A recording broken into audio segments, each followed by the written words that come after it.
सोचे, एक कंपनी जो कभी सिर्फ मग्स और टी शर्ट्स पर कस्टम डिजाइन प्रिंट करती थी, आज वही कंपनी भारत की नंबर 1 फैशन ऐप है।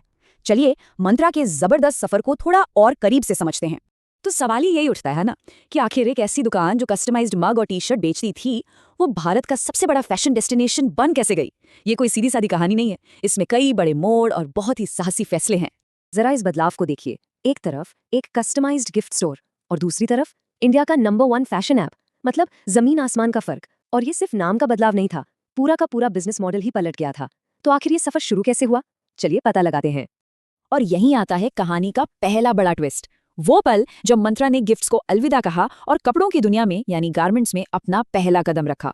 यकीन मानिए, यही वो फैसला था जिसने सब कुछ बदल दिया। तो देखिए, साल 2007 में मिंत्रा की शुरुआत एक कस्टमाइज्ड गिफ्ट स्टोर के तौर पर हुई थी, लेकिन ठीक 4 साल बाद 2011 में एक बहुत बड़ा फैसला लिया गया। कंपनी ने अपना पूरा बिजनेस मॉडल बदलने का फैसला किया और अपना सारा फोकस सिर्फ और सिर्फ फैशन पर लगा दिया। और बस यही था वो सबसे बड़ा टर्निंग पॉइंट। पर सवाल ये है कि उन्होंने ऐसा किया क्यों? जवाब एक शब्द में है, स्केलेबिलिटी। असल में गिफ्टिंग का बिजनेस उस रफ्तार से बढ़ नहीं पा रहा था जिसकी कंपनी को उम्मीद थी। उन्हें एक ऐसी मार्केट चाहिए थी जो बहुत बड़ी हो, एक ऐसा समंदर जहां ग्रोथ की कोई लिमिट ही ना हो। फैशन में आते ही मिंत्रा की ग्रोथ तो रॉकेट की तरह हुई, लेकिन इस सफर में एक बड़ी गलती भी हुई। पर उसके बाद जो वापसी हुई वो और भी शानदार थी। साल था 2014। मिंत्रा की कहानी में एक और बड़ा चैप्टर जुड़ने वाला था। इसी साल फ्लिपकार्ट ने मिंत्रा को अक्वायर कर लिया। अब इस डील से क्या हुआ? अरे बहुत कुछ। सबसे पहले तो पैसों की कोई कमी नहीं रही, जबरदस्त फंडिंग मिली, मार्केटिंग का लेवल ही अलग हो गया। और फिर आया वो दौर जिसने ऑनलाइन शॉपिंग का मतलब ही बदल दिया। EORS यानी एंड ऑफ रीजन सेल। इन सेल्स ने तो सच में इंटरनेट पर तहलका मचा दिया था। सब कुछ एकदम परफेक्ट चल रहा था, है ना? लेकिन फिर आया साल 2015 और मिंत्रा ने एक ऐसा दाव खेला जो बहुत बहुत ज्यादा रिस्की था। फैसला ये था कि अपनी वेबसाइट ही बंद कर दो और बन जाओ एक ऐप ओनली बिजनेस। सोचा तो ये था कि फ्यूचर तो मोबाइल का ही है, पर नतीजा बिल्कुल उल्टा पड़ा। सेल्स धड़ाम से नीचे गिरी और बिजनेस को एक बड़ा झटका लगा। लेकिन अच्छी बात ये थी कि मिंत्रा ने अपनी गलती को बहुत जल्दी समझा। अगले ही साल 2016 में उन्होंने वेबसाइट को वापस लॉन्च कर दिया। और जानते हैं क्या हुआ? बिजनेस न सिर्फ पटरी पर लौटा, बल्कि पहले से भी तेज दौड़ने लगा।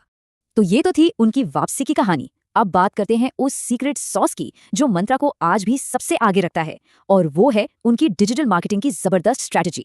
मिंत्रा की कामयाबी का असली जादू ना उनकी डिजिटल प्लेबुक में है।